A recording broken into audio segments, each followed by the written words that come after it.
Buenas tardes a todos y muchas gracias a Jamadrid por darme la oportunidad de poder presentar a una gran referente en el derecho internacional de familia como es Lola López Muelas. Lola estudió Derecho en la Universidad de Murcia y tiene estudios de posgrado en diferentes materias como puede ser el Derecho Internacional Privado, por supuesto, la mediación, en violencia de género y sobre todo en sustracción de menores, que es de lo que nos va a hablar hoy. Y quiero hacer una especial referencia a sus más de 30 años en el ejercicio de la abogacía centrada en el derecho de familia y en concreto en una rama tan apasionante como es, por lo menos para mí, el derecho internacional privado. Y bueno, pues Lola, además de ejercer, es profesora en diferentes másteres de Derecho de Familia en diferentes universidades de España y es miembro de diferentes asociaciones también de Derecho de Familia, de las que, si me permitís, voy a nombrar a dos. Una es la IJUDEFA, la Asociación Internacional de Juristas de Derecho de Familia, que además de haberla fundado, haber sido una de las fundadoras, es vicepresidenta, y la EAFA, que muchos la conoceréis, la Asociación Española de Abogados de Familia, de la cual actualmente es vicepresidenta. Tuvimos un congreso este fin de semana aquí en Madrid y además es vocal de la Junta. Y bueno, pues con toda esta información no es extraño que a Lola la llamen como experta asesora para actuar como perito en diferentes tribunales europeos. Y bueno, y en lo que a nosotros nos corresponde hoy, pues nos va a hablar sobre la sustracción de menores, que es un tema pues que hay que estudiar a fondo. El derecho internacional está en constante movimiento y Lola es una experta en esta materia. Hoy abordaremos temas pues, que nos podemos enfrentar los abogados cuando nos llega algún caso como estos y bueno, pues Lola nos hablará desde el punto de vista del abogado cuestiones prácticas y abordará tanto la legislación nacional como la internacional. Así que Lola, muchas ganas de escucharte y antes de ceder la palabra, Alberto nos va a contar alguna cosa. Muchísimas gracias, Sara. Gracias, Lola, por tenerte esta tarde con nosotros. Nada, simplemente a los asistentes, sobre todo también los que venís de la sesión anterior, tenéis a vuestra disposición en la pestaña la funcionalidad preguntas. Tenéis un pequeño cuadrito para poder hacernos llegar vuestras preguntas, que las formularemos al final de la sesión. Y nada, nosotros os dejamos con Lola. Esperemos que esta sesión os guste. Creo que viene a tratar un tema muy interesante. También en conmemoración del Día de la Mujer hemos preparado una serie de sesiones que creo que os puedan resultar sumamente interesantes. Así que muchísimas gracias a las dos. Adelante, Lola. Bueno, pues en primer lugar, muchas gracias en la Hoja de Madrid por haberme invitado a esta charla, que yo la voy a llamar charla. No soy experta absolutamente para nada, no me considero experta, siempre estoy estudiando, como estábamos comentando, Sara, los casos hay que estudiarlos y siempre estoy aprendiendo y tratando de aprender. Cuando me invitasteis y estuve hablando con vosotros, me dijisteis que tenía una hora de exposición y que queríais que diera unas claves sobre la sustracción internacional. Pues bien, yo me dirijo a jóvenes abogados, me dirijo a aquellos abogados que no han llevado nunca un caso de sustracción internacional y me gustaría que esta tarde os quedara claro, al menos cuando os llega un caso de estas características en vuestro despacho, que es muy común, porque pensad que cuando yo empecé, bueno, me has delatado ya la edad, Sara, con los 30 años de ejercicio, pero cuando yo empecé, yo nunca imaginé que iba a llevar un caso de sustracción internacional de menores. Yo llevaba derecho nacional, sí que llevaba divorcios, pero luego con el ejercicio y con el cambio de la sociedad, de las familias, las parejas mixtas, ahora que hay de distintas nacionalidades, es muy común que nos encontremos con un caso de sustracción. Y es súper importante que sepamos actuar de forma rápida y concisa.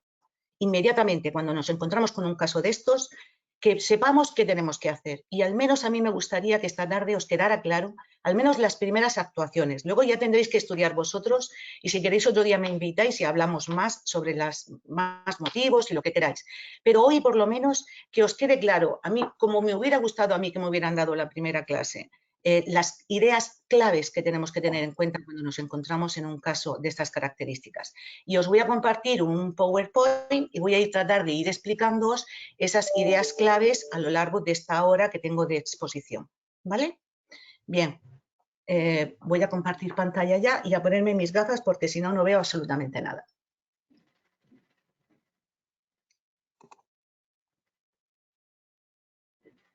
Lo vemos perfectamente. ¿La veis? Es que yo no la veo. A mí no se me abre. Sí. Os veo a vosotros. Pincha ¿Cómo en el cierro PowerPoint. esto? Pincho en el PowerPoint. Muy bien. Ya vemos nosotros el PowerPoint. Ahora, perfectamente. Muy bien. Bien, pues bien, como os estaba diciendo, vamos a ver el procedimiento en España. ¿Por qué vamos a ver el procedimiento en España?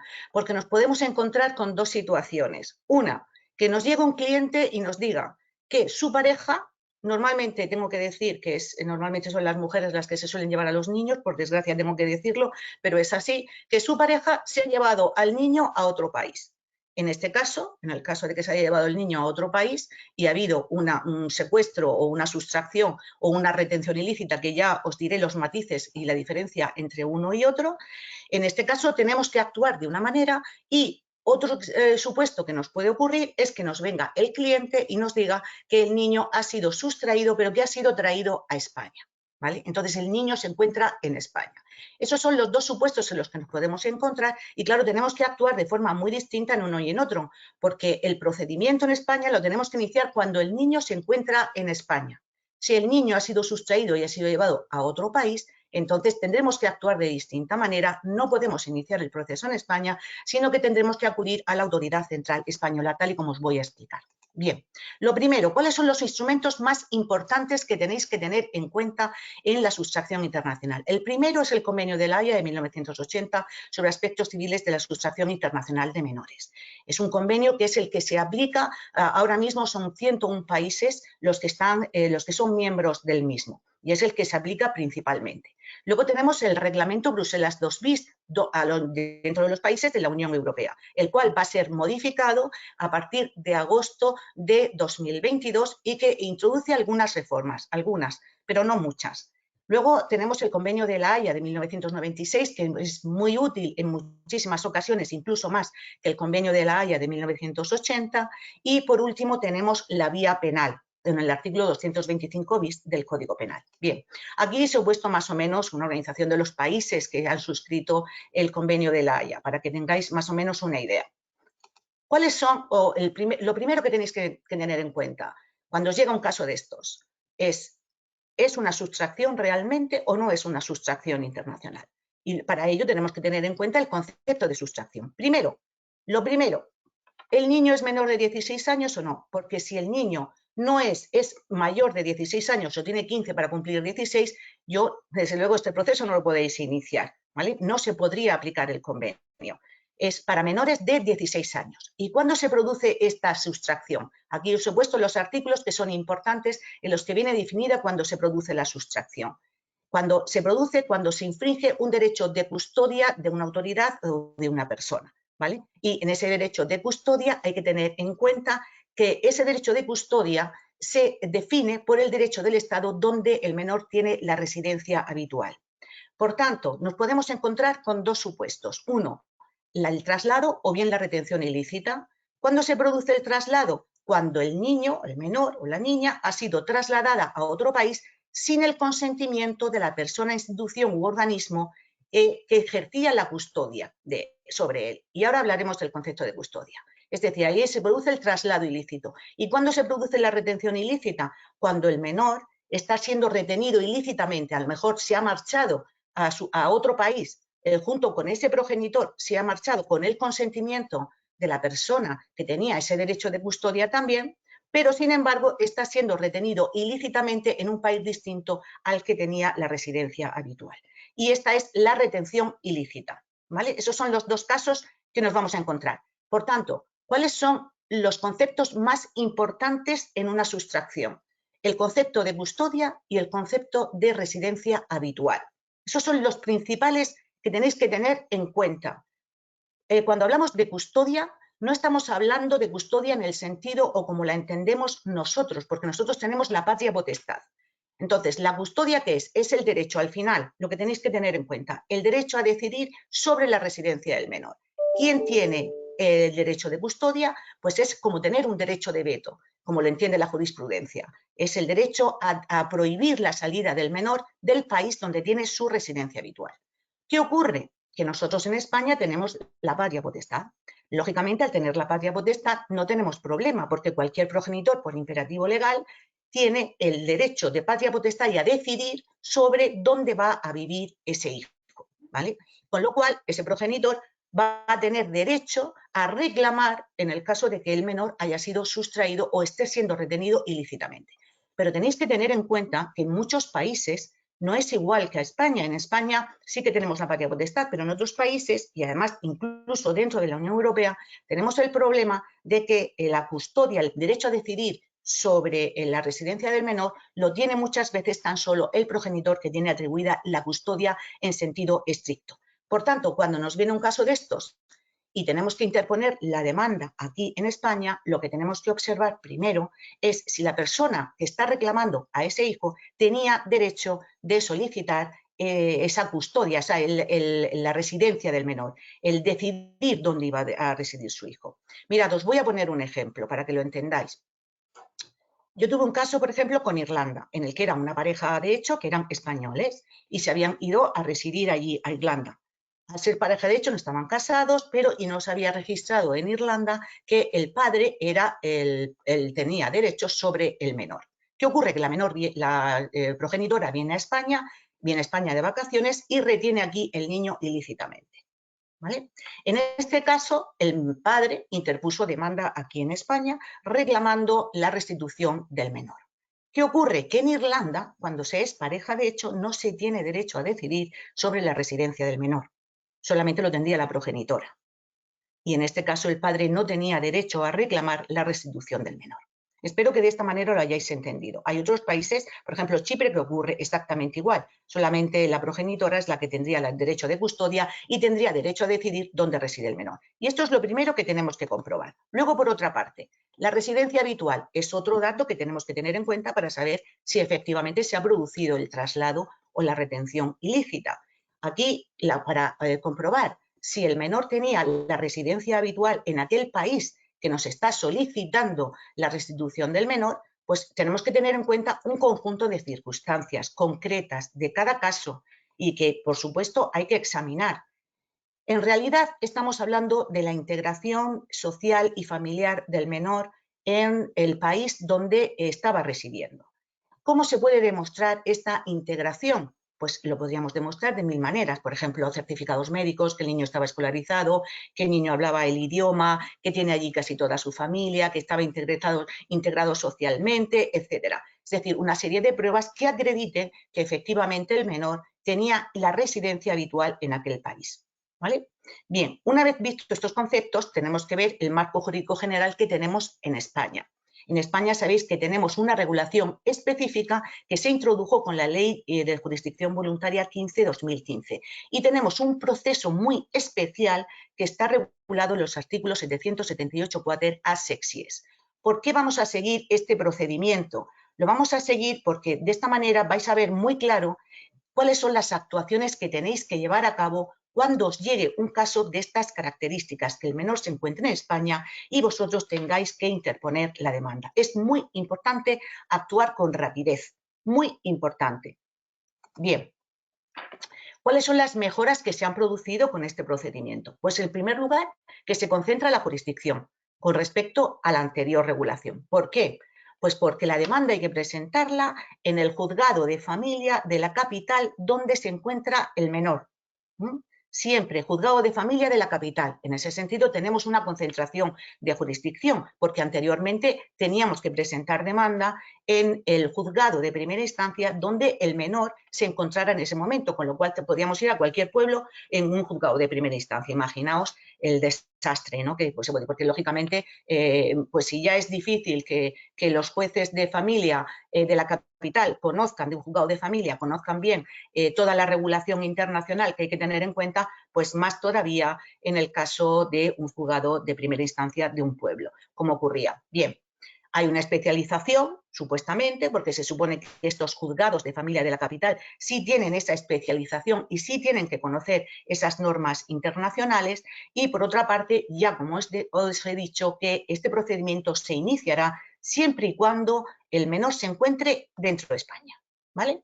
Bien, por tanto, Este proceso va a ser de aplicación cuando se encuentre el menor en España y el país que nos está requiriendo al menor es un país que sea miembro del Convenio de la Haya o bien sea un país miembro de la Unión Europea o bien sea un país que ha firmado un convenio internacional sobre sustracción internacional de menores con España, ¿vale? En los que España sea parte. Por tanto, no podemos aplicar este convenio si el país que nos está requiriendo, es decir, el país donde el menor tenía la residencia habitual, no es un país que haya firmado uno de estos convenios. Esto es muy importante porque en muchas ocasiones me llaman compañeros y me dicen, mira, es que tengo un niño que proviene de, por ejemplo, de la India, ¿no? O proviene de un país que no ha firmado el convenio de la Haya. No podemos utilizar este procedimiento, ¿vale? Este procedimiento tan solo va a ser con aquellos países que efectivamente han firmado un convenio con España en el que se habla de sustracción internacional. Vale, muy bien. Esto tenedlo muy claro porque en muchas ocasiones no lo tenéis claro y entonces interponéis este proceso y resulta que no va a ser competente. Bien. ¿Qué ocurre cuando el país donde residía el menor habitualmente no ha firmado ningún convenio? Pues nos tendremos que ir o bien a la Ley de Cooperación Jurídica Internacional o bien al exequatur, es decir, si había una sentencia allí en ese país, una resolución judicial que atribuía la custodia a esa persona, pues la podremos ejecutar aquí. ¿Qué ocurre? Que aquí, si iniciamos un procedimiento, cuando no iniciamos este procedimiento tan especial, vamos a iniciar un procedimiento ordinario donde aquí sí se va a examinar el fondo del asunto, o sea, quién tiene mejor derecho de custodia sobre el menor. Mientras que en el proceso específico este que os estoy explicando de sustracción internacional, en este no se va a entrar en el fondo del asunto. Tenedlo muy claro, la prueba solamente va a ser relacionada con si ha habido un traslado o una retención ilícita, pero no se va a poder entrar a discutir si se tenía derecho, esa persona tenía más derecho, la otra tenía menos derecho, o el interés superior del menor dónde va a estar, si está con uno o con otro progenitor. No se puede entrar a discutir esto, ¿vale? El plazo de resolución de este proceso tan especial que se ha creado precisamente para los casos de sustracción internacional es de 6 semanas. Difícilmente se cumple, también os lo digo. Es muy complicado que en 6 semanas se pueda resolver. Pero sí que es verdad que hemos avanzado mucho en los últimos tiempos y que quizá no en 6 semanas, pero a lo mejor en 2 o 3 meses. Aunque tengo que deciros que yo tengo procedimientos de sustracción que me han durado más de un año. Entonces, pues esto no es una garantía, pero sí que es verdad que últimamente cada vez más son más ágiles. ¿Quién tiene legitimación? ¿Quién puede interponer esta demanda? Cuando vosotros os reclaman y os dicen, mire, yo tengo a mi hijo sustraído en España y quiero que usted me interponga esta demanda, pues la puede interponer, como hemos dicho al principio, la persona, institución o organismo que tuviere ese derecho de guarda y custodia. Estamos hablando derecho a decidir, como sabéis, el lugar de residencia del menor, no solamente la persona que tiene atribuida la custodia. Luego, por otra parte, también lo puede interponer aquella persona que tuviera atribuido un derecho de visitas y la autoridad central española a través del abogado del Estado. ¿Por qué digo esto? Pues porque cuando hay un caso de sustracción o retención ilícita y el menor se encuentra en España, la persona que lo está reclamando puede hacer dos cosas. O bien, acudir a la autoridad central de su país y que la autoridad central de su país se ponga en contacto con la autoridad central española. La autoridad central española, entonces, una vez que haya examinado el caso, va a interponer esa demanda a través de los abogados del Estado. Y esto es totalmente gratuito para esa persona que se encuentra allí. Esa persona que se encuentra en aquel país y ha perdido a su hijo, también se puede dirigir directamente a la autoridad central española, no solamente a la autoridad central de su país. Pero ¿qué puede hacer para que vaya todo mucho más rápido? Fijaos que cuando se va a la autoridad central española, solamente por la burocracia, porque tienen que examinar, porque no hay medios suficientes, nos tarda prácticamente un año en que se interponga una demanda. Es mucho más rápido acudir a un abogado particular que sepa sobre sustracción internacional y que de esta manera le lleve y le interponga la demanda lo antes posible. Porque muchas veces cuando ya ha transcurrido más de un año se nos dice que ya hay una integración del menor en el otro país y no se nos va a dar la restitución del niño o de la niña. ¿Vale? Por ese motivo, ya os digo, hay dos opciones, que es acudir a la autoridad central o bien a un abogado particular. Es mucho más rápido el abogado particular siempre que éste sepa qué es lo que tiene que hacer, que es lo que yo estoy tratando esta tarde de demostraros aquí con esta pequeña charla. Bien, el fiscal siempre va a ser parte. Lo que ocurre es que el fiscal no puede interponer este tipo de demandas. Lo que puede hacer es oponerse por los motivos que existen de oposición, pero no las puede interponer. ¿Quién va a tener la legitimación pasiva? Pues la va a tener el progenitor que ha sustraído o está reteniendo ilícitamente al menor. Cuando nosotros tenemos un supuesto en el que un cliente nuestro viene y nos dice: se han llevado a mi hijo a otro país, y sabemos exactamente en qué país se encuentra, pues tenemos también dos opciones, tenerlas claras. No vamos a interponer la demanda en España, lógicamente, porque no se puede interponer aquí, sino en el país donde el niño está siendo retenido ilícitamente o ha sido sustraído. Pero podemos hacer dos cosas: o acudir a nuestra autoridad central española, rellenamos un formulario que aparece allí con los casos de sustracción, y la autoridad central española se va a encargar de ponerse en contacto con la autoridad central del país donde esté el menor para reclamar la restitución del mismo. Y podemos hacer otra cosa, que es entrar en contacto con un abogado de aquel país, si sabemos dónde está, y que interponga la demanda de forma inmediata, ¿vale? Igual que ocurre aquí en España. Bien, los requisitos de postulación ya lo sabéis, que se necesita abogado y procurador cuando se elige un abogado particular. ¿Cuáles son otros aspectos claves que tenéis que tener en cuenta? En primer lugar, que se proscribe la suspensión, es decir, no cabe que porque se interponga una denuncia penal se vaya a suspender el proceso de sustracción. No se puede suspender el proceso civil de sustracción, ¿vale? Luego, por otra parte, otra importancia que es algo destacable son las comunicaciones judiciales directas. ¿Por qué? Porque entre las autoridades centrales hay una comunicación directa muy importante, también a través de los jueces de enlace, etc. Y luego, otra novedad importante son las medidas cautelares, porque durante el proceso es muy importante que cuando interpongamos una demanda, nosotros solicitemos medidas cautelares. Estas medidas cautelares pueden versar tanto sobre un régimen de visitas con la persona que ha perdido a ese hijo, ¿vale? Y entonces que durante el proceso esa persona tenga ese derecho de visitas, o también las medidas cautelares pueden ser para que el menor no sea sustraído de nuevo y sea llevado a otro país o a otro lugar mientras dura el proceso de sustracción. Esto es muy importante porque tenéis que tener en cuenta que cuando se interpone una demanda de estas características, lo que suele ocurrir es lo siguiente: es que la persona que ha sustraído, en cuanto recibe la notificación de la demanda, se suele escapar y se suele ir o bien a otra ciudad o bien a otro país. Por esto es muy importante que solicitéis medidas cautelares cuando interpongáis la demanda. Bien, seguimos. Otro aspecto también muy novedoso de la ley sería la mediación. ¿Por qué? Porque se va a incentivar muchísimo que en estos procesos se inicie un proceso de mediación, siempre y cuando esto no dilate el proceso. Pero sí que es importante que en un proceso de mediación pues se pueden regular muchas cosas que quizá en un procedimiento de estas características tan especial y tan urgente pues no se van a regular. Además, se promueve mucho más la mediación en el nuevo reglamento que va a entrar en vigor en agosto.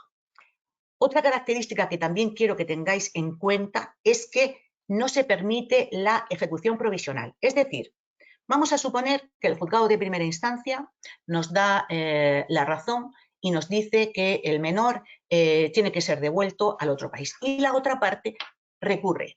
Nosotros no podemos solicitar la ejecución de la sentencia y llevarnos al niño mientras está tramitándose el recurso de apelación. Esto es lo que significa que no podemos ejecutar provisionalmente. Y es lógico, porque fijaos, imaginaos que luego la audiencia nos quita la razón y dice que el niño se tiene que quedar aquí. Pues el niño ya se ha marchado al otro país y difícilmente lo vamos a volver a recuperar. Por eso no se permite la ejecución provisional. Otra característica destacada es el papel que tiene la autoridad central en estos casos, en las ejecuciones. ¿Por qué? Porque la autoridad central va a ayudar al juez a que se cumpla la sentencia, a ejecutar la sentencia. Mirad, nosotros podemos conseguir una sentencia maravillosa, pero el problema va a ser que esa sentencia no se quede en papel mojado, que esa sentencia la podamos ejecutar. Y luego os voy a decir las claves para que podamos ejecutarla. Tan importante es la sentencia y conseguir un resultado favorable como luego poder ejecutarlo. Y por ese motivo, el juzgado, ayudado de la autoridad central, podrá solicitar ayuda a los servicios sociales y a las fuerzas y cuerpos de seguridad del Estado. Otra característica es la declaración de ilicitud, que también os voy a explicar cómo poder solicitar esa declaración de ilicitud. Resulta que en muchos países lo que se nos pide es que cuando el niño ha sido llevado a otro país, nos dice que la autoridad judicial del país donde el menor residía, pues hacer una declaración, nos pide una resolución o una declaración de que efectivamente en la residencia habitual estaba allí o que efectivamente esa persona que está reclamándolo tenía derecho de custodia, tenía derecho a reclamar ese niño, ¿vale? Y esa declaración de ilicitud muchas veces es muy importante y se tiene que solicitar en los juzgados del lugar del domicilio del menor. Bien. El procedimiento. Voy a ir muy rápida para que explicaros el procedimiento, cómo se lleva a cabo. Como os he dicho, se puede realizar o bien a través de la autoridad central o bien petición directa nosotros a la autoridad judicial e interponemos la demanda. Vamos a ponernos en ese supuesto porque es nuestra actuación real como abogados cuando está el menor en España y cuando tenemos que interponer nosotros la demanda. No actúa el abogado del Estado, somos nosotros con abogado y procurador particular. Mi consejo, ¿qué tenéis que hacer? En la demanda, explicar, por supuesto acompañáis el convenio o la internacional que resulte aplicable, pero sobre todo tenéis que explicar con muchísimo detalle que esa persona tenía derecho de custodia, que esa persona tenía derecho a decidir dónde iba a residir su hijo y que ese menor está aquí sin su consentimiento. Y por otra parte, también hay que acreditar muy bien que el menor tenía su residencia habitual en el otro país. ¿Qué hay que hacer? Pues hay que aportar mucha prueba, fotografías, hay que aportar, por ejemplo, los certificados médicos, como que el niño tenía su médico allí, sus vacunas, tenía su colegio, por ejemplo, no sé, incluso fotografías de la vivienda que habitaba, todas sus cosas, sus objetos personales. Todo esto es importante. Porque es importante para acreditar que efectivamente la persona o institución que lo está reclamando efectivamente tiene derecho a reclamar esa restitución del menor. Y ahí está nuestro trabajo. También mi consejo es que cuando hagáis la petición a la autoridad judicial, a la autoridad central, perdón, que también, aunque es un formulario que vosotros ponéis Ministerio de Justicia, ponéis Autoridad Central, sustracción, os va a salir el formulario, pues que no os limitéis solo a ese cuadradito que viene para que expliquéis los hechos, sino que podéis aportar todo lo que queráis, fotografías, todo lo que queráis, y que seáis extensivos para que se pueda acreditar que efectivamente vuestro cliente tiene razón, ¿vale? Y que cumple todos los requisitos para que se inicie ese proceso. Bien. En cuanto a la tramitación, como hemos dicho, 6 semanas es lo que nos pide el convenio. Es verdad que es muy difícil de cumplir las 6 semanas, pero sí que se está tratando de conseguir. Tened en cuenta que en el nuevo reglamento que entra en vigor en agosto, el plazo de 6 semanas se ha alargado. Van a ser 6 semanas en primera instancia y 6 semanas en segunda, ¿vale? Con lo cual se va a alargar un poquito, pero bueno, nos vamos ajustando a un tiempo récord dentro de lo que nos puede durar aquí, ¿sabéis?, la tramitación de un procedimiento normal. Sobre todo en determinados lugares, por ejemplo, donde yo vivo. Bien, el petitum puede ser doble. ¿Qué puede ser? Que pidamos la restitución o que pidamos el retorno. Si pedimos la restitución del menor, esto significa que tenemos que entregar al menor a la persona, institución o organismo que lo esté reclamando y este se lo llevará al país donde tenía su residencia habitual, o bien se le entregará en este país donde se encuentra, en España, o bien se lo puede llevar incluso a un tercer estado. Y cuando se pide el retorno, que es otra petición distinta, es que el menor tiene que ir y tiene que ser trasladado al país donde tenía su residencia habitual. ¿Qué ocurre? Que cuando la resolución da el retorno, pues lógicamente puede ser que el menor tenga que volver a ese país donde ha sido sustraído, pues tenga que volver con la persona que precisamente ha cometido esa sustracción, ¿vale? Pero la diferencia fundamental es restitución, entrega del menor a la persona que lo está reclamando, y retorno es la devolución del menor al país donde tenía su residencia habitual. Bien, aquí, como tenemos que correr mucho, pues ya sabéis que en estas 6 semanas los días todos los días son hábiles, o sea que hay que correr muchísimo. cuando se interpone esta demanda hay que tener muy en cuenta que, por supuesto, ya hemos hablado de la competencia, que puede ser que el progenitor que ha sustraído al menor pues cambie de ciudad. Esto es muy común. A mí me ha pasado en muchas ocasiones que se escapan. Entonces, muchas veces lo que se pide es que el propio juzgado donde se ha iniciado el procedimiento, pues que mantenga la jurisdicción, ¿vale? Para que evitar ese fraude procesal y que esa persona esté cambiando de jurisdicción constantemente. Una vez que se interpone la demanda, en un día el secretario judicial tendrá que decidir si se admite o no, y si no lo admite, lo pasaría al juez. En un día. Se cita a la persona, a una comparecencia, a la persona que ha sustraído al menor para que comparezca ante el juzgado en 3 días, ¿vale? Con el menor tiene que comparecer. Se tiene que ver que esa persona está con el menor. Bien, pues en esa comparecencia esa persona se puede aquietar, se puede allanar, puede decir que sí, que va a volver, y eso a mí me ha ocurrido en algunas ocasiones. Se le cita a esa persona y esa persona dice, pues sí, mire, voy a volver, ¿vale? O puede ser que esa persona se oponga, ¿vale? Bien, pues si se opone, en este caso, durante ese plazo de 3 días, se le puede requerir para que haga la oposición por escrito, ¿vale? Es muy importante la audiencia del menor. Esto lo vamos a ver ahora también. Bien, si resulta que la persona no se opone o no comparece y dice que sí, que devuelve, tendremos un auto directamente dictado por el juez donde dirá que esa persona tiene que volver a su país. Bien, en este caso, en ese auto se tiene que reflejar, por ejemplo, si esa persona tiene que volver a su país, la fecha en que tiene que volver, los billetes de avión que tiene que presentar y se le pueden imponer las costas del proceso, ¿vale? Puede ser que el demandado no comparezca en ese momento y comparezca en cualquier otro momento, y en cualquier otro momento se allane a esa petición, ¿vale? El caso de que comparece y se oponga, entonces nos van a citar a una vista que va a ser en el plazo de 5 días, ¿vale? Bien.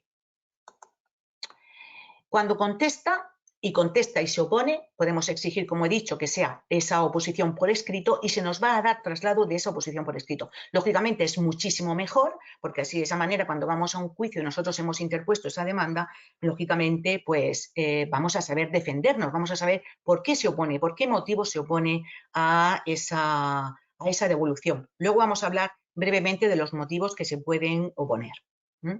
Bien.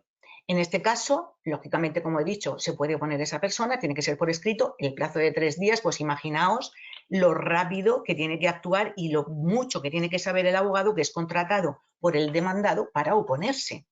Y en este caso, por eso es muy importante que sepáis cuál es la actuación que vais a tener que realizar, tanto si interponéis la demanda como si os tenéis que oponer. Bien, seguimos.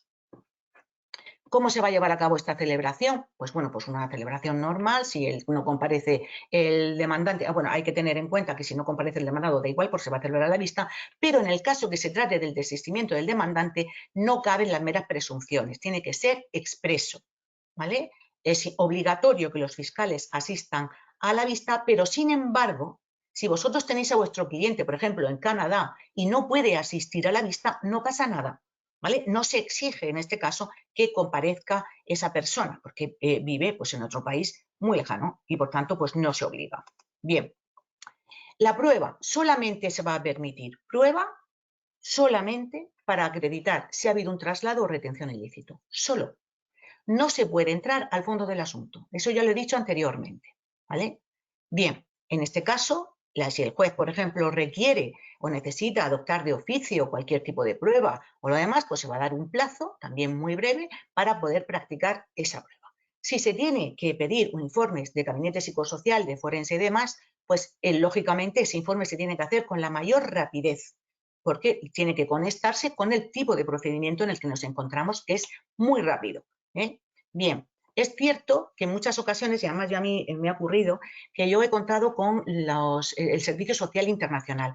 Es muy importante este servicio y que se puede utilizar a través también de la autoridad central, porque en los casos de sustracción, para saber, por ejemplo, en qué situación se encontraba el menor donde estaba residiendo o cómo se encuentra aquí el menor en España, si está integrado o si no está integrado, el Servicio Social Internacional os puede prestar mucha ayuda. Y por otra parte, también es importante que cuando interpongáis la demanda o contestéis, acompañéis prueba del derecho extranjero, ¿Por qué? Porque nosotros tenemos que acreditar si efectivamente esa persona tiene derecho a reclamar o no, si efectivamente el niño tenía su residencia allí y, lógicamente, en cuanto a esa custodia, como es muy importante acreditar si según el derecho de aquel país donde estaba residiendo ese progenitor tiene derecho a reclamarlo, pues muchas veces acreditar junto con nuestra demanda o con nuestra contestación que esa persona tiene derecho o no tiene derecho de custodia sobre el niño, pues es muy importante esa prueba. Yo suelo acompañarlo cuando son casos complicados. Por ejemplo, casos de países donde el progenitor no tiene derecho a reclamar al niño porque no tiene derecho a decidir dónde va a vivir ese niño. ¿Vale? La audiencia del menor es fundamental y hay que tener, lógicamente, en cuenta la madurez del menor. No se puede realizar en el acto de la vista, hay que realizarlo de forma separada y esta audiencia del menor se le da ahora también, incluso con el nuevo reglamento que va a entrar en vigor, mucha mayor importancia. ¿Vale? Normalmente se va a tratar de grabar esa audiencia. ¿Por qué? Porque esto puede irse a otras instancias, incluso a Estrasburgo. Entonces, lógicamente, para no revictimizar al niño, se suele grabar esa declaración del menor. La sentencia. No sé, voy a ir corriendo porque quiero explicaros muchas cosas. La sentencia se tiene que dictar a los 3 días. Bien, ¿qué puede decir esa sentencia? Pues esa sentencia nos puede decir que ha habido un traslado o una retención ilícitos, pero no puede decir si un progenitor tiene o no derecho de custodia sobre el mismo. Ya lo hemos dicho, ¿vale? Puede acordarse que tiene que ser entregado a una determinada persona, que sería la restitución, o puede acordarse que el niño tiene que retornar a ese país. No se entra al fondo del asunto. En la sentencia se tiene que precisar con todo detalle cómo se va a ejecutar esa decisión, esa resolución judicial. Mirad, es muy importante que cuando nosotros interponemos la demanda, pongamos por otro sí cómo queremos que se ejecute esa sentencia, ¿vale? Y esas medidas cautelares que estamos pidiendo. ¿Por qué? Porque cuanto más especificada esté la sentencia, vamos a obtener una mejor ejecución de la resolución. ¿Para qué queremos una resolución, como he dicho antes, que no vamos a poder ejecutar? Pues bien, la decisión tiene que decir con precisión cómo se va a realizar ese traslado o ese retorno, ¿vale? En cuanto a los recursos, ya hemos dicho antes que los recursos no puede pedirse la ejecución provisional, ¿vale? Eso tenerlo muy en cuenta, que no podemos pedir una ejecución provisional. Y esto es muy importante. La tramitación de la apelación es muy rápida, son 3 días para recurrir, 3 días para oponerse, 3 días para impugnar, todos son 3 días. 3 días para la vista si se ha solicitado vistas y a los 3 días después de la vista se tiene que dictar sentencia. Esto es lo ideal y esto es lo que se dice en estos artículos, pero muchas veces no se cumple. A lo mejor en la sentencia de la audiencia nos puede tardar 2 o 3 meses y esto puede ocurrir perfectamente. Bien, hay que tener en cuenta otra cosa muy importante que quiero destacaros y es que mucha gente cree que cabe recurso de casación. No cabe recurso de casación. Solamente cabe contra esa resolución recurso de apelación. Y aquí os he puesto además el auto del 17 de mayo de 2017 del Tribunal Supremo donde dice que no cabe casación. Pero es que después se han dictado otros autos y hay abogados que se empeñan en interponer un recurso de casación. Pues bien, no cabe recurso de casación. Sí que os aconsejo que si luego queréis recurrir a Estrasburgo, interpongáis un recurso de amparo. Pero no cabe casación. Vamos a la ejecución, que es muy importante. Sé que voy rápida, pero luego me podéis preguntar algo si queréis, porque si no, no llegamos. Bien, en cuanto a la ejecución, como he dicho, es muy importante que la resolución contenga exactamente cómo se tiene que ejecutar. En esto falla un poco el convenio de la Haya del 80, porque efectivamente el convenio de la Haya del 80 no dice expresamente cómo se tiene que dictar esa resolución para que sea ejecutiva, ¿vale? Entonces, otra cuestión que también he destacado antes es que la autoridad central tiene que ayudar al juzgado a que se pueda cumplir esa resolución, ¿vale? Y tiene que ayudarlo, pues bien con las fuerzas y cuerpos de seguridad o con los servicios sociales, lo que sea.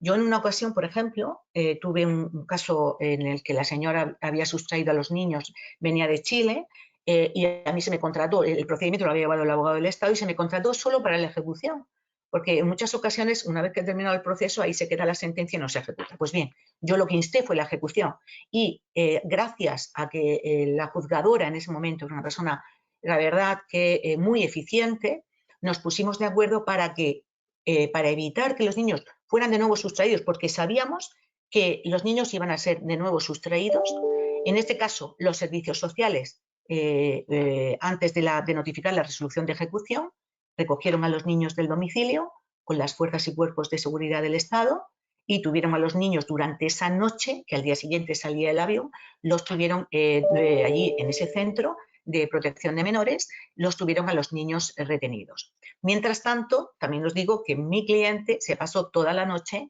en comisaría sentado porque sabíamos que le iban a poner una denuncia por maltrato. Y sabíamos que en este caso por violencia de género. Sabíamos que en este caso se iba a tratar de interrumpir y de suspender esa devolución de los menores a través de una sentencia de una denuncia de violencia. En este caso se celebró incluso ese juicio, se celebró en la misma noche, ¿eh? O sea que imaginaos lo rápido que actuaron todas las instituciones y todas las autoridades, tanto los servicios sociales como la autoridad judicial y las fuerzas y cuerpos de seguridad. Bien. Una cosa que tenéis que tener aquí en cuenta, que ya os lo he dicho, es que el artículo 778.13 aconseja que la ejecución se diga exactamente cómo se va a producir esa restitución, que es lo que os he dicho anteriormente. Esto ya lo os he explicado, que es como una decisión puede ser restitución o de retorno y que muchas veces es paradójico, pero que la propia persona que ha sustraído al niño lo tiene que devolver y tiene que volver a ese país, ¿vale? Y en este caso, si la sentencia, como he dicho, es estimatoria de la restitución, la persona, muchas veces mi cliente ha estado aquí en el país, en España, y le es entregado el niño aquí directamente en España a esa persona. Es decir, que no tiene que volver el progenitor que ha sustraído al niño con el menor. Y por eso solicito la restitución. En muchas ocasiones, yo solicito la restitución muchas veces porque es mejor, porque me aseguro de que se le va a entregar a ese progenitor inmediatamente el niño, ¿vale? Bien.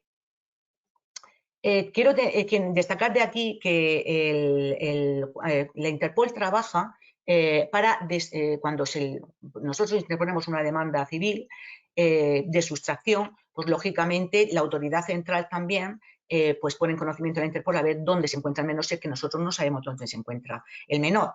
El papel de la Interpol es distinto porque no cuando hay una denuncia penal, eso tenerlo en cuenta, pero yo no siempre aconsejo una denuncia penal. ¿Por qué? Mirad, no lo aconsejo porque en muchos países, cuando se interpone una denuncia penal aquí en España, y lógicamente que es un delito, está clarísimo, pero en muchos países donde ha sido llevado el menor, cuando interponemos la demanda allí, si aquí hay una denuncia penal, una de las alegaciones que nos pueden hacer perfectamente es que si la madre retorna a este país, el niño es devuelto, hay una situación de riesgo, una situación de peligro porque la madre va a ser encarcelada, porque se ha interpuesto una denuncia penal. Es decir, que muchas veces es contraproducente. Vamos a ver en qué país se encuentra el menor para saber si es bueno interponer esa denuncia penal o no, ¿vale? Esto es muy importante, pero sí que es verdad que la Interpol, cuando ha descubierto dónde está el niño, si hay denuncia penal, lógicamente va a retener a la persona que lo tiene secuestrado, pero si no hay denuncia penal, lo único que va a hacer va a ser comunicar a la autoridad judicial o a la autoridad central dónde se encuentra ese menor, ¿vale? Junto con la otra persona. Luego os he puesto aquí el procedimiento para la declaración de ilicitud del traslado porque, como os he dicho antes, este procedimiento es muy importante que con algunos países lo iniciéis aquí en España, para demostrar que efectivamente, a mí me ha ocurrido en algunas ocasiones, porque no todos los países existe el concepto que tenemos aquí de patria potestad, no en todos los países las parejas de hecho tienen derecho a decidir dónde reside su hijo y tienen ese derecho de veto. Entonces, como en muchos países no ocurre lo mismo, pues en muchas ocasiones he tenido que solicitar aquí a la autoridad judicial que se declare que ese traslado fue ilícito. Y este nos sirve muchísimo de prueba para conseguir que la autoridad judicial del otro país nos devuelva al menor. ¿Cómo se puede hacer este procedimiento? Este procedimiento se puede hacer a través de unas medidas provisionales o a través del 158, que es como yo lo suelo realizar. Bien. Otro procedimiento que también os quiero destacar aquí, que es muy importante, es la autorización judicial de cambio de residencia. ¿Por qué os lo destaco? Mirad, porque no tenemos un procedimiento específico nosotros en España para solicitar esa reubicación internacional, que es como se denomina, esa autorización de cambio de residencia. No lo tenemos, en muchos países sí que existe, pero en España no. Aquí tenemos que interponer pues, una demanda de modificación de medidas que lógicamente nos puede tardar, como sabéis, pues 1 año perfectamente. Bien, pero si tuviéramos un procedimiento mucho más breve, pues evitaríamos que en muchas ocasiones ocurrieran estos casos de sustracción o estos casos de retención ilícita, porque cuando una pareja entra en crisis y la otra persona es de otro país, pues cuando ve que va a tener muy complicado poder solicitar la autorización para llevarse a su hijo a ese otro país, pues lógicamente lo que hace en muchas ocasiones es llevarse al menor y no devuélveselo. Y claro, luego tenemos que iniciar, como digo, el proceso en aquel país, etcétera. Pues bien, aquí os he destacado este procedimiento porque sí que lo aconsejo en muchas ocasiones cuando tengáis un cliente que quiera marcharse a otro país a trabajar, a residir o que hay una crisis de pareja, etcétera, y que tengáis en cuenta los principios tanto de derecho europeo de familia como los principios que se derivaron de la Declaración de Washington. Y os los destaco. ¿Por qué? Porque hay que tener en cuenta, hay que ser generosos, hay que dar mucho régimen de visitas, que sea muy amplio para la persona que se queda, tener una buena relación, que sea un país además que esté muy cerca, que sean muy fáciles las comunicaciones, todo ese tipo de cosas pues son importantes, ¿vale? Para esta autorización de cambio de residencia. Luego, por otra parte, quería destacaros cuáles son las medidas que podéis pedir para evitar una sustracción internacional de menores. Estas medidas las podéis pedir tanto por el artículo 103 como el 158. Bien, las medidas cautelares siempre las pido para cuando interpongo la demanda aquí en España. ¿Y por qué las pido? Pues como os he explicado antes, porque me he encontrado muchísimos casos en los que me he encontrado con la situación de que esa persona ha desaparecido. Ha recibido la demanda, ha recibido la notificación con el convenio y vuela. Entonces, ¿qué solicito en esas medidas? Pues solicito retirada del pasaporte, prohibición de salida de territorio nacional, prohibición de expedición de pasaportes si no lo tiene, sometimiento a autorización judicial de cualquier cambio de residencia. Todo esto es muy importante y es importante que se determinen esas medidas que la residencia habitual del menor está aquí, en España, ¿vale? Porque esto nos va a servir mucho de prueba en otros países. Y también es importante no solamente pedir la prohibición de salida de territorio nacional, sino la prohibición de salida de territorio Schengen. ¿Por qué? Porque ahí es cuando suenan las alarmas, cuando saltan las alarmas del sistema Sirene y lógicamente es cuando, porque es muy fácil meter a un niño, a mí me ha ocurrido, han metido un niño en el coche y se lo han llevado a otro país directamente dentro de la Unión y han salido por carretera. Esto puede ocurrir. Pero, sin embargo, si tenemos la prohibición de salida de territorio Schengen, en cuanto trate de salir de la Unión, van a saltar esas alarmas. Esto es muy importante. Hay que contar, lógicamente, y pedir oficios a la policía y aduanas, a donde tengamos que pedirlo. ¿Vale? Bien.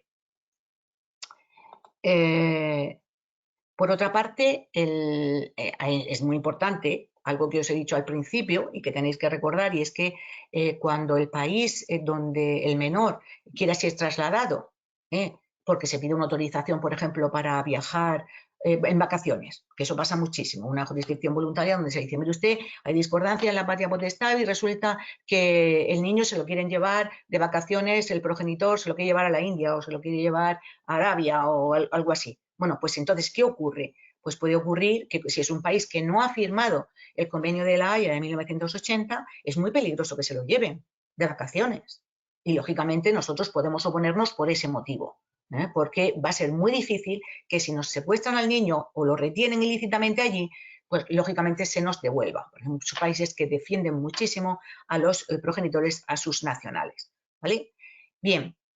Como he dicho, son muy importantes esas actividades de ejecución complementarias de la resolución y se tienen que mandar oficios a las autoridades de interior y de aduanas. ¿Vale? Bien. ¿Qué os destaco aquí? Os destaco aquí las defensas que tenemos. ¿Cómo podemos defendernos ante un caso de sustracción? ¿Cómo podemos oponernos? ¿O qué nos pueden oponer? Y cómo nos tenemos, lógicamente, al conocer estas defensas, que para ello necesitaríamos, para hablar de ellas, necesitaríamos otro par de horas, pero bueno, yo lo que quiero es destacaros estas defensas. Realmente tenemos que saberlas y conocerlas muy bien, tanto las posibilidades de defensa que tiene la otra parte, como, lógicamente, lo que nosotros tenemos que alegar cuando interponemos la demanda, porque sabemos perfectamente lo que se nos puede oponer. Y entonces, sabiendo lo que se nos puede oponer, sabemos la prueba que tenemos que practicar y la prueba que tenemos que aportar junto con nuestra demanda. ¿Cuáles serían esas defensas disponibles? Pues bien, sería, como sabéis, lógicamente tienen que interpretarse de forma restrictiva, porque lo que trata el convenio es de que la restitución sea inmediata. Eso además lo dice el artículo 1 del convenio, que aquí lo que se va a tratar es que el niño vuelva al lugar donde tenía su residencia habitual de la forma más inmediata posible. Por tanto, todas estas defensas se tienen que interpretar de forma restrictiva. Bien, ¿cuáles serían? El derecho de custodia. ¿Qué significa esto? Pues que esa persona no tenía derecho a decidir dónde vive el niño. Por eso tenemos que acreditar en nuestra demanda que nuestro cliente, si es que interponemos nosotros la demanda, que nuestro cliente tenía ese derecho a decidir, ese derecho de veto. Y la otra parte, ¿qué puede probar o cómo se puede oponer? Pues alegando que esa persona no tenía ese derecho de custodia. A mí, como ocurre, por ejemplo, lo he explicado con Irlanda o con Chipre y demás, donde la persona que es una pareja de hecho y que no había registrado, no estaba inscrita y no estaba inscrita como el padre de ese niño, pues lógicamente no podría reclamar y no tiene derecho de custodia y no tiene derecho a decidir en ese país, aunque se trate de españoles. Os he contado el caso de los 2 españoles que estaban en Irlanda y que uno de ellos se trajo al niño aquí. Pues incluso aunque sean españoles, como lo que se aplica es el derecho de aquel país para decidir si tenía derecho de custodia o no, pues lógicamente hay que tener en cuenta, según la legislación de aquel país, si esa persona tiene derecho a reclamar al niño o no. Otro motivo de oposición puede ser la residencia habitual, es decir, que nos diga, no, es que el menor no tenía la residencia habitual en aquel país. Por eso, si estamos como actores, ¿qué tenemos que acreditar? Como he dicho al principio, pues tenemos que acreditar que efectivamente ese niño tenía la residencia habitual en el país donde se nos está reclamando, en el país requirente. ¿Y cómo probamos esta residencia habitual? Como he dicho antes, tenemos que acreditar que existe una integración social y familiar en aquel país.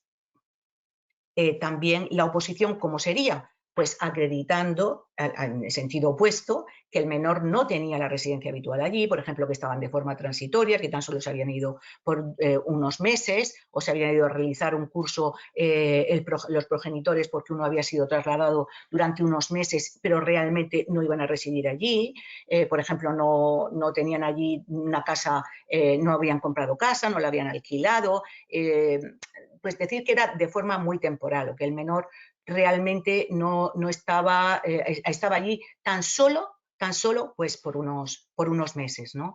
De esa sería la oposición. Lógicamente sí que tenemos que ir a la guía de buenas prácticas de la Conferencia de La Haya para interpretar cada uno de estos motivos. Os aconsejo que vayáis y lógicamente no podemos entrar a profundizar en la jurisprudencia de cada uno de estos motivos, pero sí que os quiero dejar señalados tanto la prueba que tenéis que practicar como cómo podéis oponeros a esa demanda. Otro supuesto sería la integración, es decir, que el menor está integrado ya en España y como está integrado ya en España, pues no se devuelve. Entonces, en este caso, la integración se acreditaría sobre todo, fijaos que es muy importante que no haya transcurrido más de un año. No quiere decir que porque haya transcurrido más de un año inmediatamente se acredite que el niño está integrado. Eso no es así. Pero sí que es verdad que se presupone que cuando ya ha transcurrido un año se ha producido esa integración, ¿vale? Y lo que hace normalmente el progenitor sustractor es que cuando se lo lleva al otro país inmediatamente lo inscribe en el colegio, lo inscribe a actividades, o sea, para acreditar que hay esa integración. También es muy importante la edad de ese niño para que podamos probar esa integración, porque tenemos mucho problema, por ejemplo, con la prueba en ese sentido de los bebés. ¿Cómo se puede demostrar que el bebé si estaba integrado en el otro país, si es un bebé de meses y a lo mejor está residiendo más tiempo en el país donde ha sido sustraído que en el otro país? Por tanto, también se tratará de la prueba, de que afinemos muchísimo. Luego, otro motivo sería el consentimiento. Pues bien, el consentimiento tiene que ser expreso, es decir, no caben las meras presunciones. Y el consentimiento me refiero a que el progenitor que está reclamando a ese niño, esa institución o organismo, hablo del progenitor, había consentido expresamente a que el niño fuera trasladado. Lógicamente, aquí tenemos que tener en cuenta que si se trata de que ha venido en vacaciones y hay una retención ilícita, no hay un consentimiento. Luego hay una serie de presunciones que se tienen en cuenta, no cabe un consentimiento tácito. El hecho de que el progenitor que está reclamando al niño haya mandado dinero o haya mandado alguna cosa personal del menor, no significa que haya consentido expresamente a que ese niño haya sido sustraído o esté siendo retenido ilícitamente. Yo os aconsejo que sí que cuando llevéis a estos clientes y a lo mejor estén proporcionando dinero o hayan venido a visitar a los niños, porque lógicamente puede ser que durante ese periodo hayan venido a visitar a los niños y entonces se diga, no, es que ha consentido, ha venido a visitar a los niños y se supone el consentimiento. Pues que siempre se diga, yo voy a visitar a los niños o yo te mando dinero o te mando esto, pero no consiento a que el menor, siempre expresamente, a que el menor esté retenido allí o resida allí. Que lo digan expresamente. Por eso he dicho que no cabe un consentimiento tácito, pero sí que es verdad que es aconsejable que nuestros clientes sean muy expresivos y muy contundentes en el momento de decir, yo voy a ver al niño y demás, pero no consiento que mi hijo resida allí. Otro motivo de oposición puede ser el grave riesgo. Sé que se me está acabando el tiempo, pero voy a tratar de terminar lo antes posible. El grave riesgo es lo que más se nos suele alegar en el artículo 13.1b. ¿Esto qué es? Pues es, mira, normalmente se alega, mire ustedes, que lo que os he dicho antes, por ejemplo, el caso de que hay una denuncia penal. En el caso de que haya una denuncia penal, se nos dice, es que hay un grave riesgo de que vuelva el niño allí, porque resulta que la madre va a ser encarcelada y la custodia, la persona que está cuidando al niño siempre del nacimiento ha sido la madre, con lo cual no se devuelve al menor porque hay un grave riesgo. O, por ejemplo, situaciones de violencia. Se dice que el niño ha vivido situaciones de violencia o que el progenitor es una persona que, no sé, que ha estado detenida por determinados delitos y demás, y hay una situación de riesgo para el menor el volver a ese país. O sea, hay muchas situaciones del riesgo. También os aconsejo que vayáis a la guía de buenas prácticas en cuanto a la interpretación del artículo 13.1b, que además está traducida al español, gracias a IJUDEFA, que como sabéis es la Asociación Internacional de Juristas de Derecho de Familia que he tenido el honor de presidir, y que gracias a la donación y al donativo que hizo IJUDEFA, pues esto se ha traducido al español y podéis ver exactamente, porque que sepáis que la causa y el motivo mayor que se nos puede oponer siempre es el grave riesgo.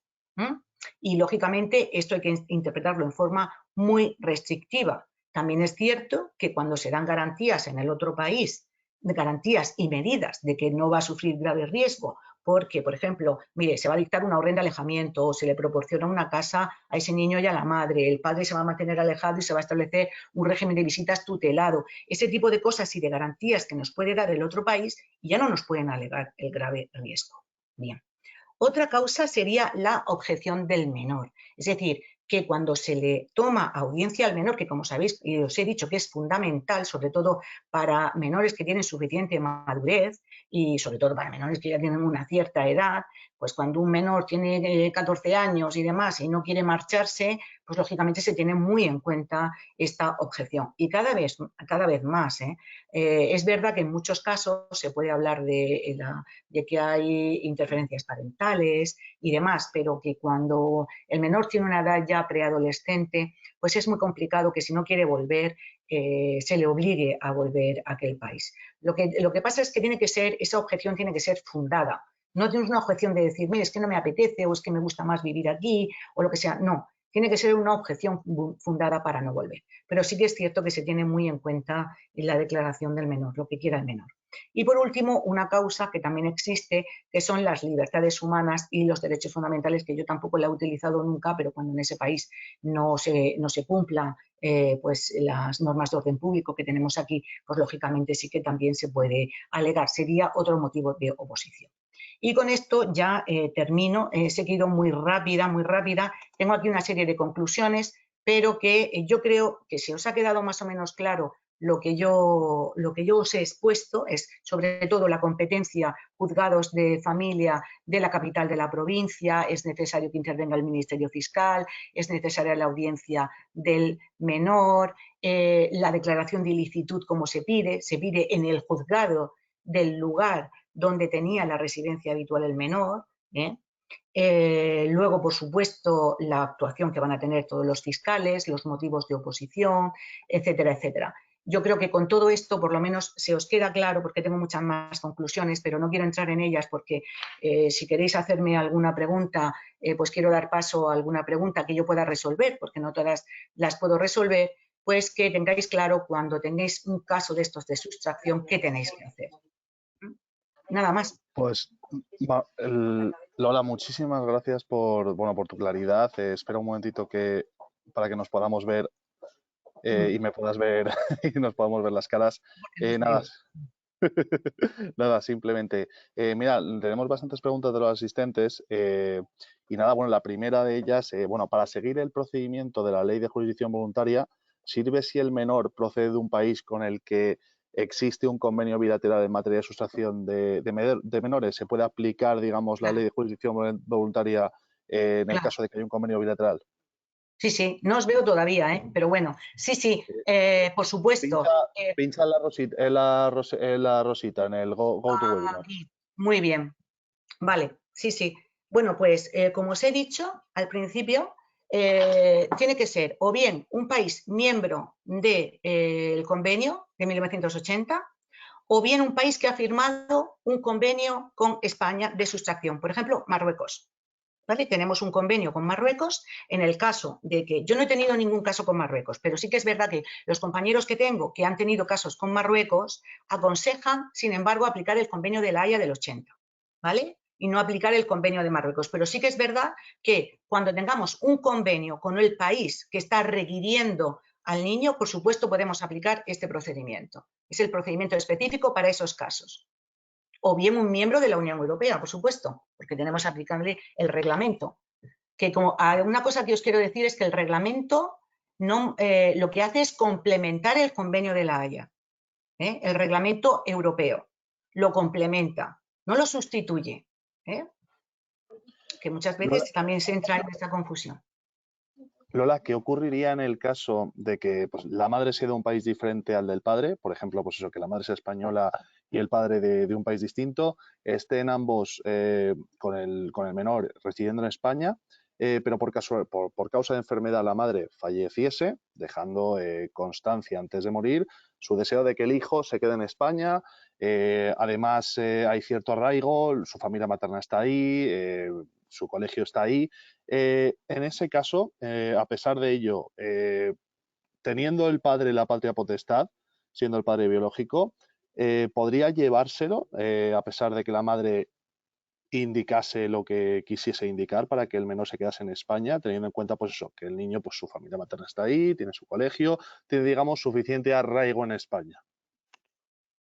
Bien, mira, yo he tenido casos así, y casos además muy dolorosos. Yo puedo contar uno en el que fallece la madre de mis clientes eran los abuelos, y iniciamos un proceso para que efectivamente el padre se los llevó a Arabia y los niños estaban integrados totalmente en España.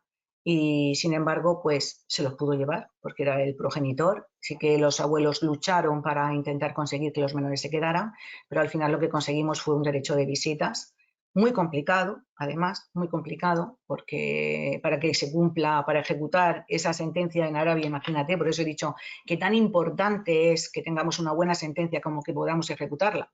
Porque ¿para qué quiero yo un papel si no lo puedo ejecutar? Entonces, en ese sentido, pues sí que yo creo que en este caso el padre, lógicamente, bueno, por lo menos los casos que yo he llevado, se lo ha podido llevar, porque es el progenitor biológico, salvo que se demuestre que los niños, o sea, si en ese procedimiento en que los abuelos pueden luchar por la custodia de los niños, porque van a estar muy mal con el padre, pues consiguieran la custodia. Pero vamos, es complicado, ¿eh? Es complicado porque el padre, salvo que sea muy mal padre, se los podría llevar. Lola, bueno, hay un caso, a modo de texto refundido, porque hay algunos que nos están preguntando, evidentemente, de casos algo más polémicos. Básicamente, te iba a preguntar un poquito por el caso de Juana Rivas, simplemente a nivel procesal, según tu opinión, ¿qué debería haber hecho a nivel procesal pues una persona, pensemos, en el momento justo que te traes a los niños por una situación derivada del miedo? miedo insuperable o que se haya podido producir algún tipo de violencia de género, como es ese caso, o otros similares. ¿Cuál sería un poco tu opinión al respecto?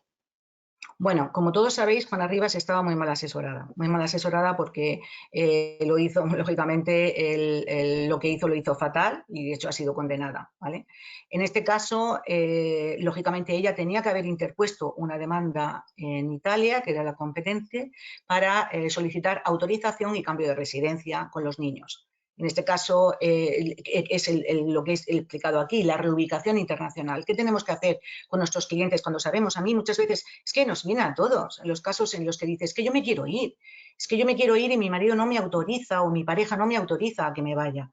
Entonces, en esos casos hay que tratar de convencerlos y hay que iniciar un proceso de autorización para cambio de residencia. En el caso de que no se tenga o tenga una custodia compartida es complicado, sí que es verdad, pero hay que solicitar un cambio de custodia y si los menores ya tienen suficiente madurez, también van a poder declarar si se quieren marchar con la madre. Hay que ser generosos y, como yo he dicho, y hay que proponer un régimen de visitas muy amplio para el otro padre. Mire, yo pago los viajes, yo los llevo, los traigo, yo las vacaciones de Navidad para él, las vacaciones tal. O sea, hay que mostrarse de una manera muy flexible para que esa persona, para que no se autoricen el cambio. ¿Vale? Y que va a ser mejor, es decir, por ejemplo, yo no puedo trabajar aquí, no tengo trabajo, no tengo medios económicos, me he quedado en la situación de crisis que hay, no tengo dónde vivir y mi situación es muy precaria y tengo trabajo en el otro país. Entonces, pues todo esto se puede alegar para solicitar el cambio de residencia. Y esto es lo que tenía que haber hecho Juana Rivas. Juana Rivas tenía que haber iniciado un proceso en Italia para autorización para cambio de residencia aquí en España. Lógicamente, no ir por la fuerza. Lo que pasa es que aquí, fíjate, en el supuesto de Juana Rivas sí funcionó la denuncia penal. En este caso sí funcionó, porque al final se estaba dilatando muchísimo y lo que funcionó fue la denuncia penal, que le interpusieran esto para que inmediatamente fuera detenida y devueltos los menores. Por eso he dicho que cada caso es distinto, que antes de ir corriendo a poner una denuncia penal, vamos a ver dónde puede estar ese niño. Que puede ser que el niño no sepamos dónde está, a la autoridad central inmediatamente. Inmediatamente, porque la Interpol nos va a investigar a través de la autoridad central, vamos a ver dónde se encuentra ese menor. Pero si sabemos dónde se encuentra ese menor, el país donde se encuentra, vamos a ver si ese país nos va a poner muchas pegas si hemos puesto una denuncia. Por ejemplo, Rusia. En Rusia funciona mucho mejor aplicar el convenio del 96, poner aquí a nuestro cliente y decirle, mira, pon aquí una demanda, solicita la custodia aquí, en España, y luego ejecutamos esa sentencia allí. Eso funciona muchas veces mejor que interponer una denuncia. Porque no los devuelven cuando hay denuncia, En muchos países no los devuelven. Nos alegan graves riesgos. Dime. Lola, a nivel normativo debemos centrarnos en el Convenio de la Haya, en Bruselas II y en la Ley de Jurisdicción Voluntaria. Sin embargo, es necesario conocer la legislación interna de cada país para poder interponer la acción de restitución directa. Si no somos expertos, por ejemplo, pensemos que queramos pedir la acción de restitución en Irlanda y no seamos expertos en derecho irlandés para poder hacerlo. ¿Hay algún tipo de organismo o apoyo dentro de Irlanda que nos pueda ayudar o en otros países a nivel europeo? Cuando el menor es llevado a otro país, nosotros no ponemos la demanda. Nosotros lo que hacemos es acudir a la autoridad central española o bien a la autoridad central de aquel país reclamándole directamente, porque es más rápido muchas veces también. Hay que ponerlo en comunicación de las dos autoridades centrales. Ese es mi consejo, para ir más rápido. Entonces, lo que hacemos es comunicarlo. Nosotros no ponemos la demanda. ¿Yo qué hago? Pues yo os lo pongo inmediatamente en conocimiento de la Autoridad Central Española, ¿vale? Y al mismo tiempo, yo contacto con un abogado experto en sustracción allí, en aquel país, ¿vale? Entonces, yo tengo las dos opciones. O bien que sean las autoridades centrales las que se pongan de acuerdo y se inicie por parte de la autoridad central de aquel país, se inicie el proceso de restitución, o bien, si quiero ir mucho más rápida, que es lo que suelo hacer, es contratar a un abogado en aquel país. Es verdad que muchas veces hay que tener los medios económicos suficientes para poder reclamar en aquel país, pero no es necesario que nosotros sepamos toda la legislación interna de cada uno de los países. Es muy complicado, pero sí que es verdad que teniendo esos contactos de esos abogados, los mejores abogados de instrucción de cada país, sí que vamos a contactar con ellos y a decir, oye, ¿tu legislación qué dice? ¿Puedo reclamar al niño allí? Independientemente de que nosotros interpongamos aquí la denuncia ante la autoridad central, ¿vale? Que lo vamos a poner inmediatamente, vamos a rellenar nuestro formulario para que empiecen a trabajar y la autoridad central va a examinar si nosotros tenemos derecho a reclamarlo o no, ¿vale? Pero sí que es importante contar con abogados allí. Y, por supuesto, si se puede acudir a la autoridad central, también de aquel país. Ahora, si se quiere ir muy rápido, porque, mira, a mí me da mucho miedo que transcurra el tiempo. En estos procesos no debemos de dejar que transcurra un año. Y para eso, pues lógicamente, si hay posibilidad económica, porque daos cuenta que en España ofrecemos el abogado del Estado y es gratuito totalmente ese proceso. Es un abogado que tiene, lógicamente, una cualificación profesional muy elevada. El único problema que existe es que no tiene contacto directo muchas veces con el cliente y, lógicamente, no lo va a defender igual que un abogado particular que está llevando el caso. Y, lógicamente, entramos en contacto, conocemos mucho mejor a ese cliente. Pero sí que es verdad que en muchos países no se da esa posibilidad y tienes que contratar, o sea, la autoridad central no te va a proporcionar un abogado gratuito. Por ejemplo, en Inglaterra sí. En Inglaterra tienen una serie de abogados que están adscritos, que son expertos en sustracción internacional, ¿vale? Y esos abogados te los van a asignar de forma gratuita para que te lleven el caso de sustracción. Por lo tanto, si es Inglaterra, inmediatamente autoridad central española con la autoridad central de aquel país y te proporcionan un abogado experto. Depende del país siempre. Rusia, por ejemplo, no te ofrece eso. Tienes que contratar un abogado particular. Lola, te hago un poco, ya un poco la última pregunta, pero te voy fusionando dos en unas porque se nos acaba el tiempo. Bueno, respecto a lo último que has dicho, claro, el problema, no dejar pasar un año, pero claro, a lo mejor el problema viene si a lo mejor te has ido a un país, llamémoslo inmenso, yo sé, a lo mejor te has ido a la India, te has ido a China, donde sería muy difícil localizarlo. Y respecto a las medidas que podamos pedir, las medidas que se pueden solicitar en el momento en el que se produce la sustracción, además la retirada de pasaporte, ¿qué medidas consideras tú que pueden ser las más efectivas? Las más efectivas es que no puedan salir del territorio Schengen.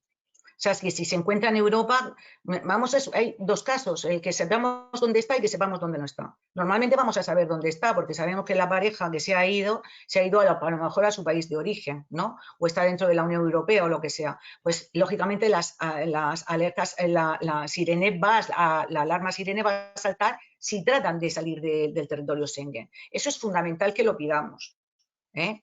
Por supuesto, retiradas de pasaporte, pero en muchas ocasiones los niños tienen muchos pasaportes. Pero bueno, retirada de pasaporte, prohibición de expedición de pasaporte, por si van como que se le ha perdido el pasaporte, que a mí me ocurrió de una ocasión, van y dicen, es que se me ha perdido el pasaporte, y entonces lo vuelven a solicitar.